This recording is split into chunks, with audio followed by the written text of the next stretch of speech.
There are two ways to spiritual awareness. One is a mental way and is a long cut. The other is a spiritual way and is a shortcut. The mental way is to study. Study hard, read books, understand what it is. Completely answer your questions of the mind. Get satisfied it is worth going ahead, worth trying. And then put in all your effort at meditation. And work hard to go to the third eye center. Make a lot of effort with practice to go to third eye center. And then have experiences inside to get more conviction and faith that there is this path, there is something else. And then work further under guidance till you can have higher experiences. Work with a perfect living master who gives you this help and directions and tells you how to meditate and how to put in your efforts. And eventually, you will fall in love with that perfect living master. And after you reach the ultimate level of the mind, which is called causal region, Trikuti, where three worlds meet, the physical, astral and causal, where three worlds are generated, the experience of time and space is generated. To pull you above that, you will have fallen in love with your master. He'll pull you with his unconditional love beyond. This is the long, normal route. There's a shortcut. Shortcut is surrender to the master, let him take over everything, including doing all this. If you can surrender to the master, a human being, just like yourself, no different, but with your conviction that he is speaking from the true home. He is not speaking like an ordinary person, but he is speaking from his true home. You surrender to the person and say, you take over all the responsibility, including the responsibility of going through this long route of doing meditation and going to third eye center, stage by stage, going to the Trikuti, the universal mind, then being pulled out. If you are a seeker of that and willing to surrender to that, Master takes on the entire responsibility. Shortest cut I can think of. It's a shortcut. To get the shortcut, you have to arrive at a position where you can surrender. It's very difficult. The shortcut becomes very difficult, more difficult than the other one, because of the requirement of surrender in this one. What does surrender mean? Surrender means you stop worrying. Somebody else has taken your worry. Very difficult. People love to worry. People worry all the time. They worry, sometimes they worry about why they are worrying, and some worry why they are not worrying. So worry seems to have become a habit. And so long as you worry, you have not surrendered. If you don't worry and say, Master has taken whatever comes, it's his design, and that's the best for us, then the shortcut works. If you are suddenly pulled by the unconditional of a master, and that itself is the conviction you have got, you are the luckiest person. Because then you need not do anything, that love will pull you and you will surrender automatically. It will come automatically to you. So these are things which are not so clearly explained, although they are all mentioned. They are all mentioned in our scripture, they are mentioned in the mystic books, they are mentioned in meditational books. But we don't read them in conjunction with our own experiences, so we don't understand them. We skip over them. But if you feel, in one of my earlier meetings, I read out a quotation from a holy book of the Sikh religion, Guru Granth Sahib, where it says, Nanak Satgur Bhetiye. He is saying, oh Nanak, he is the author, he is telling himself. Nanak Satgur Bhetiye, if you can surrender to a Satguru, which is a perfect living master, Nanak Satgur Bhetiye Puri Hoye, that means your effort is complete. Nanak Satgur Bhetiye Puri Hoye Jukti. Jukti means your effort. You can do effort the long way, or you can do the effort of surrender. Your effort is complete at that point. Then what do? Second verse of the same quotation. It says, then while laughing, while enjoying this world, while eating, drinking, dancing, you go back to your true home. Nothing could be simpler than that. Then I read a quotation from the great master of this. What is the real spiritual path? He explains the real spiritual path, the master to begin with, the master in the middle, the master in the end, master all the way. Why do you have to do something? Isn't it amazing to find a human being, a friend of ours, who becomes a true friend forever, never gives up that friendship once he shakes hands with us, to meet such a person and then to rely upon that person to do everything that you have to do and just go on watching what he is doing for you, and you become almost like an observer of your life, not a doer. Somebody else becomes the doer and you become an observer of your own life and you enjoy it. Because then, when you become an observer of your own life, life becomes a drama, life becomes a theatre, and this whole world becomes a big stage on which you're performing a live theatre and live theatre. So this is something that I thought I should renew this message to you, that do not always think that the only path is to the long path of struggling, trying to find out where my third eye center is, wasting hours and hours of useless meditation while the mind is running all over, and we get so tired after it, and we break our regular schedules of our meetings and so on for the sake of meditation. There's another way. And examine if life has given you that opportunity, if love has given you that opportunity, if the Master has given you that opportunity of your experiencing an unconditional love. If you have experienced, follow the shortcut. Welcome, friends, to this special occasion when I have come to convey to you the teachings of my Master, great Master, Baba Sawan Singh Ji. He changed my life, he changed the life of many people. What I am doing today is seva for him. You might think I have come to help you. No, I am getting myself something by doing seva for my Master. I have found out that there is nothing like seva on the spiritual path. Great Master himself used to say, meditation, your struggle with the mind to find something is a credit account. One day you will get results. Seva is a cash transaction. You get the result right there.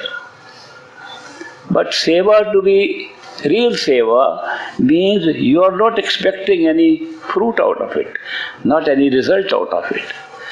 If you say, I am doing seva, I will get this from my seva, that is not seva. That is a business transaction. I do this for you, you do that for me. They are not called seva. Seva is when you do something with low expectation at all. The result, what you get from seva, is the joy of seva itself, the immediate reward that you get. I remember my own childhood, little things. Great Master would say, just pick up some small thing, I can never forget. And I've often told you my strange story of how I wanted to one day fan the Great Master. There was no electric current in the dera at that time, and I saw these big people standing with big fans. And in the summertime it was hot, and when the Great Master was giving a discourse, they would hold a big fan and fan him. One day I said, why can't I do it? So I crept near the stage and I jumped on the stage to grab the fan from the man who was there. He said, get down, child. You are not allowed to sit on the stage. I said, I want the fan. He said, you are too small for that. And Great Master was sitting in the chair. He smiled and said, give him the fan. And I took the fan as big as myself and I fanned the Great Master. This memory is so strong as if it happened today morning. It has never left me. I got a chance to do a personal seva for the Great Master. It never left me. The joy I got from that, which I'm still holding on to, is so immense. What else does one want? Should one say, what should I get for it? That was more than enough what I got. Later on, as I grew up, I had joined the Congress party. We used to wear a Gandhi cap and wear a jacket, white clothes, hardly bound, and began to meet the high officials to get work done for the Dera. Great Master said, we have a kacha road to the Dera. Can you have your influence with the engineers of the government to get it pakka, made pakka? I said, certainly. I went and met the chief engineer, the British officer. I said, that's a very important seva I am doing. He was very pleased to hear. He said, you are the youngest politician I've ever met. And the road was built. Small things. So many times, little things he gave me to do. He also said that if you cannot do seva of the master because there are so many sevadar, one physical form of a master, how many can do personal seva? Very few. He said, if you cannot do seva for the master, in master's name, you can do seva for the other followers of the master. Fellow satsangis, to do seva for them is as good as doing seva for the master. When we are initiated by a perfect living master, we do not know what he has given us. We think he has given us 5 words to repeat as Simran. He has told us how to block our ears and hear the music inside. And he has told us to remember him in dhyan. That is all the initiation. This is not initiation at all. This is a way of doing meditation. Anybody can teach you that. Books have been written about it. If just doing this was initiation, it's not a big thing. Initiation is very different from this. We do not know if we are initiated till we go inside and see if we are initiated or not. Initiation by a perfect living master means I have become your friend and traveler with you permanently till we reach such khand. This will never be broken. That's initiation. Initiation is a master accepting us, that we have become friends permanently. Even when we go beyond these worlds into such khand, we'll be together. That is initiation. Initiation means from the day of initiation, the master has manifested himself inside us. Go in and see him. That's what is initiation. The method of meditation is different. Meditation is only for the mind. Because the mind says, what should I do? I have come on the spiritual path. Now what am I supposed to do? Okay, meditate, appeals to the mind. Yes, I should do something, I'll find something. Okay, you divide it in different steps. The more steps you tell the mind, more it thinks it's scientific system. And therefore, you divide, now this is Simran of this kind, now this is listening to sound, now you do dhyan, very good, looks very scientific. The more classification we do, the more the mind accepts it. So that is why initiation is different. Meditation is a means to verify some of it. Meditation is to be able to go in, to satisfy our mind. Mind is always creating doubt. And therefore, to create some satisfaction to the mind, we do meditation and we say we'll get some result. Most of us get very little. If I am looking back at my friends and all over the world, thousands of friends now I meet all of them and they tell me, oh, we were meditating long, once we saw little white lights coming. Once we heard the sound very strong, but only never came once. Never again. Some tell me at the time of initiation, we were able to see Master inside and we had colors coming around us. Never happened again. We were meditating all the time. When we go to take an examination, if somebody said that the pass percentage is only 10%, we'll say it's very hard to take that examination. And when we look at the result of meditation amongst people and the pass percentage is 0.01, we are still going after it. How many get any results? We are still satisfied, we are trying to do our best, mind is happy, we are meditating. It is all for the mind. Why it is necessary to do so much for the mind? Because mind is the only obstacle in our spiritual journey. There is no enemy in this world except our own mind. Mind is the only one that comes in the way. Therefore, do meditation for that reason. But there is another way of doing meditation, even better. I want to tell you that today. That is to do meditation as a way of seva. Seva, they say, can be done in 3 ways. Seva with money, because we can buy things for arranging the meetings. We can rent a hall like this. We can do various things. We can build a small dera, build a conference room. We can do various things with money that we earn. And if we can donate 1/10 of our net earnings, it's considered to be a good donation. It's a good seva. Money seva is the easiest seva that one can do. And naturally, the feeling I have done money seva is also at a low ebb. We don't get the same joy with the money seva we get for other seva. The second seva, this is dhan seva or money seva. Second seva is tan seva, with the body. If we can carry some things for the master, we can carry a brick to build a house. I remember, I was small. There used to be a Baluchistani Mastana who was tall. We both used to do the mitti seva, the brick seva together. I used to carry 1 brick. He used to carry a basket of bricks. I could not carry more than 1 at my age. We used to both go for the satsanga which was being built in the dera. I still remember the joy of carrying the brick on my head. I can still feel it on my head, the brick. I'm 93 years old.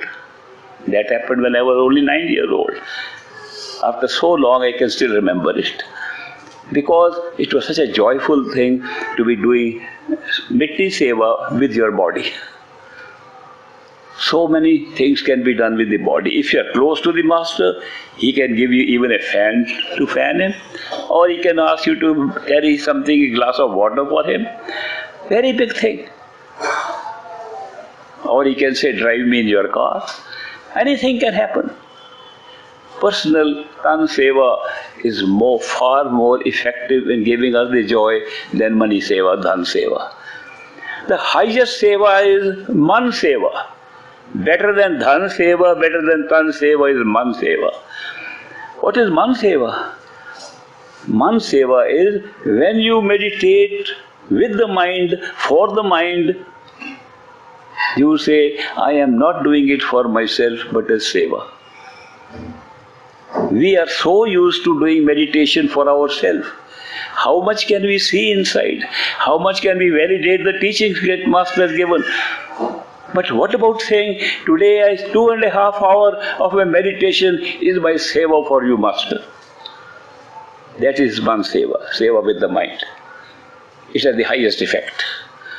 Why do seva for yourself? Then you will get very little out of it. Why not do seva for the emperor of everything who can give you the whole kingdom? That is why the mind seva is supposed to be the highest, where we meditate as a seva, as an offering for the master. If you can't do it every day, do it once in a while. Whenever you get a chance. What happens when you are doing mind seva and offering your meditation as a offering, as a seva to master, you are remembering the master. When you remember the master, you are doing simultaneously dhyan of the master. When we are told in meditation, there are 3 parts of it. One is simran, repetition of words. The repetition of words is only a mechanical device. so that we can make the mind repeat the words. It does not think of something else. It is just to push the words of thought out and put the words of Simran into it. Now, if you do it only with the tongue, not worth it. Mind will keep on thinking what it wants. Some people say we want to speak loudly our Simran. You will find if you speak loudly with your mouth, with your tongue, mind is thinking everything else. Kabir has said very well in his Doha, Mala to kar mein phire, jeeb phire mukh maahe, manwa to chaho dish phire, yeh to Simran aaye. You may be holding the beads in your hand and keep on moving them. You may keep on repeating the words of any mantra with your tongue. Your mind is roaming around in the world. Do not call this a Simran at all. Therefore, it's very important that for Simran to be effective, Kabir adds on, it should be done with the mind. The mind that thinks, the thought has to be replaced with this Simran, then only it is called Simran. So we have to learn how to think Simran, not to speak Simran. Speaking is not required. Speaking is with the tongue. Mind goes on everywhere. It's not a meditation even. It's a waste of time.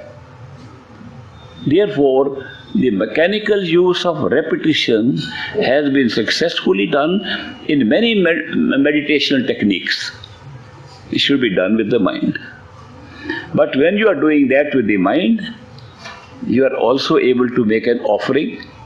If you make an offering, the third part of the meditation teaching we are given comes in, which is called dhyan. Dhyan is the most important part of meditation. What is dhyan? Dhyan is contemplating the face of your master, remembering him. If you remember him, you are doing dhyan.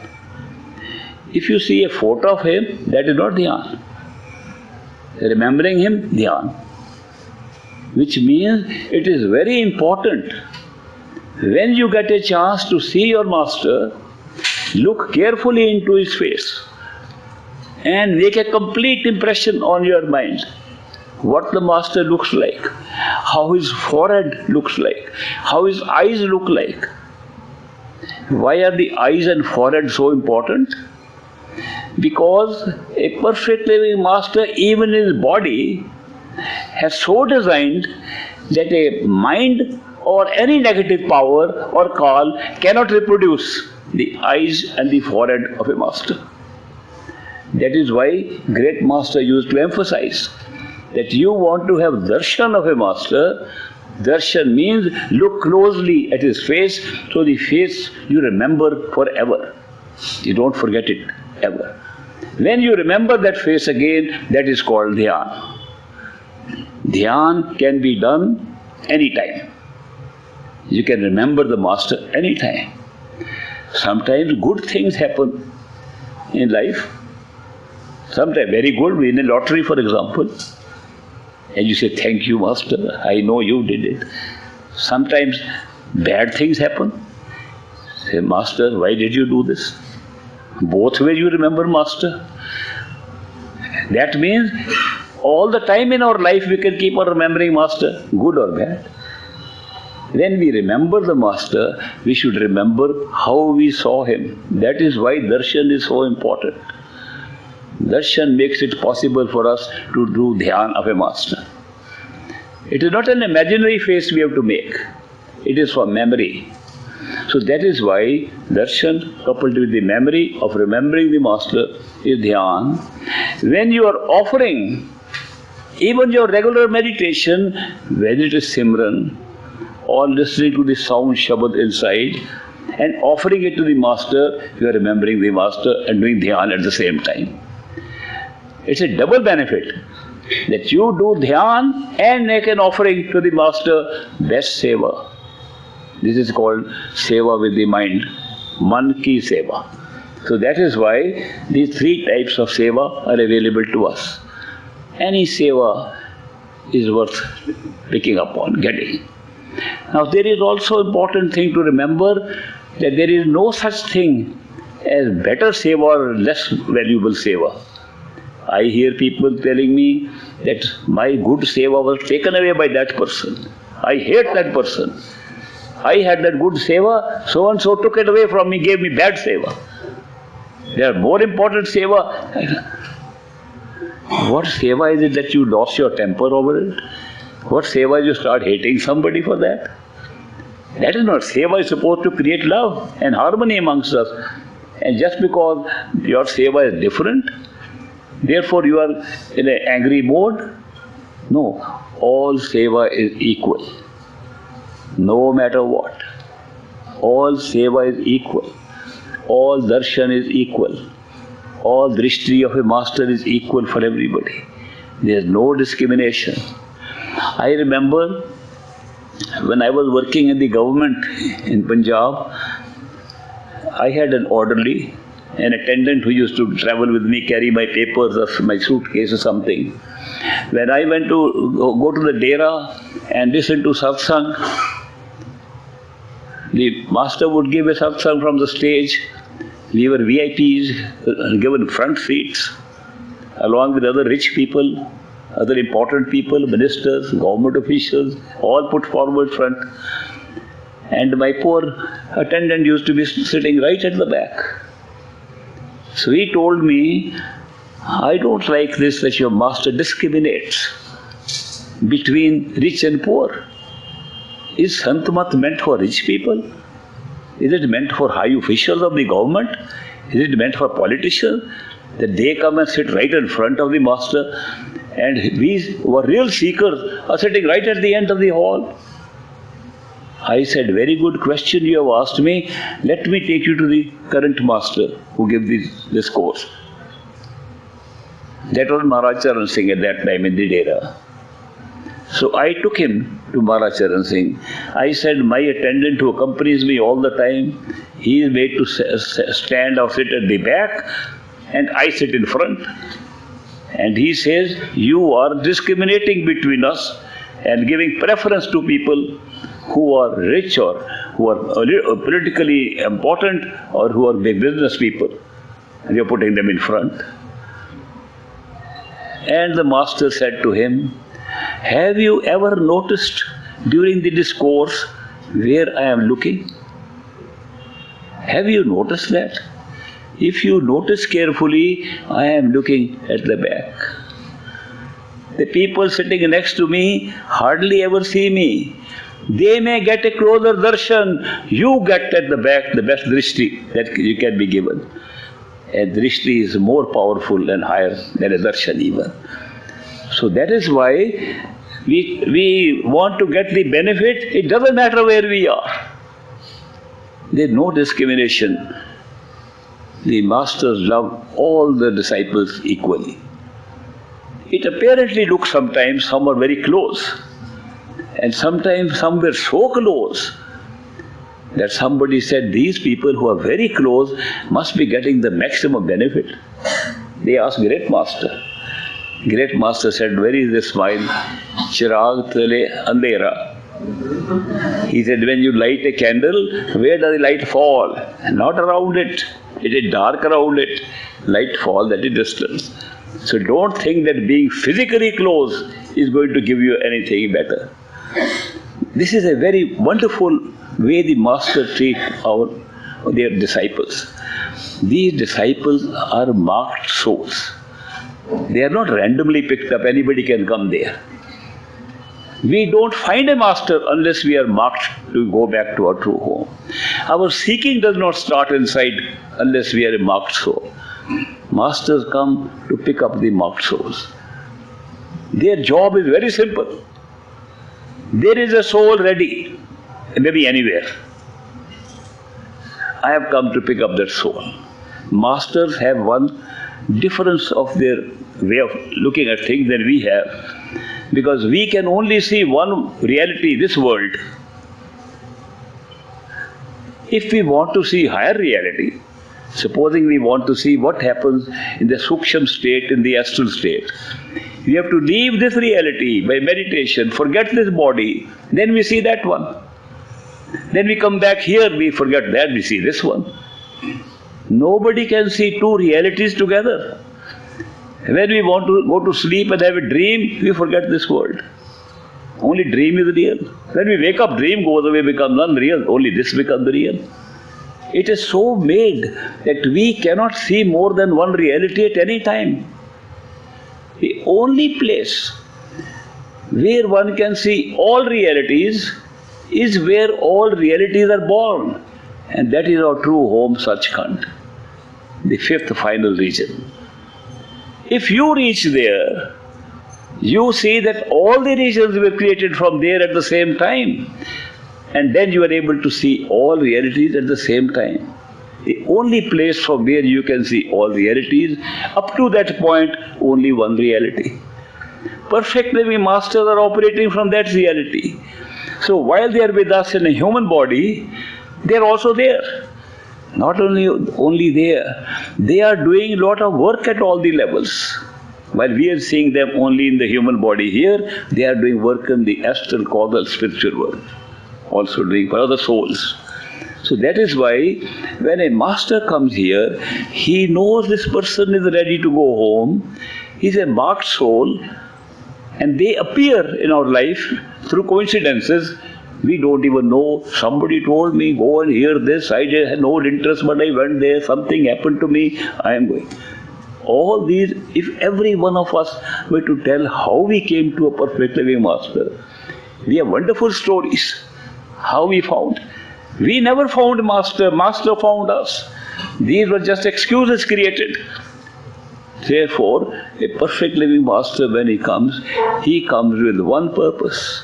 He creates conditions, circumstances by which we meet him. Then once we meet him, he initiates us, accepts us at the right time. When he does that, he says, I have come to take you home. And he takes us home. Where does our spiritual journey end when we get initiated? Our spiritual journey has ended. And we think our spiritual journey has now started. Now we have to do meditation. Now we don't know how far we will go, whether we will be reborn again or not, what will happen. We are worried all the time. Our journey has ended. No matter what you do or don't do, you are going to go to Sachkhand if you are initiated by a perfect living master. Initiation is such an important milestone in our journey. That is why we journey ends at initiation, does not begin. But the mind journey starts after initiation. The mind wants to say, let me verify, am I really initiated? Am I really going there? I have all doubts about me. So the mind journey starts there, soul journey ends. Soul journey ends at initiation, mind journey starts at initiation, sometimes earlier also. So today I am just suggesting to you that the best way, the shortest way, is to do Seva of the Master. Anywhere, any place. In the name of the Master. Remembering him. Saying, this is what I am doing, I got a good chance to do it. You see, remember the Master. Do Dhyana of Master. Everything that happens in life, you can make it into a Seva. Supposing you don't get any chance to meet the Master for a long time. Supposing you don't get any chance to meet any satsangi for a long time, then how will you do Seva? Any work you are doing, any job you are doing, you are selling products in your store, you are doing a government job, you are doing job in a company. Say, Master, I am doing this as a Seva for you. And it becomes Seva. Seva can be done at any time, and according to what I learned, there is nothing like a shortcut like Seva. Great Master said, if you do Seva without expecting anything in return, it's as good as meditation. It's a shortcut. I found it much easier to do Seva than to do meditation. So that is why it's given us a very nice thing. So I wanted to share with you the very big benefit of Seva. Do not evaluate Seva good or bad. All Seva is good. Take full advantage of this opportunity. I have come here to meet some of you who are newcomers, and I'd like to give them a few minutes each Today, a separate group has come for the morning, separate group for the afternoon, and some of my old friends I see sitting here. You can come anytime. Every day I give a short talk before the interviews begin, and every day I'm going to talk on a different subject, so that you get a chance to see a bigger overview of what the spiritual path is all about. So thank you very much for patiently listening to me. I'll now start the interviews.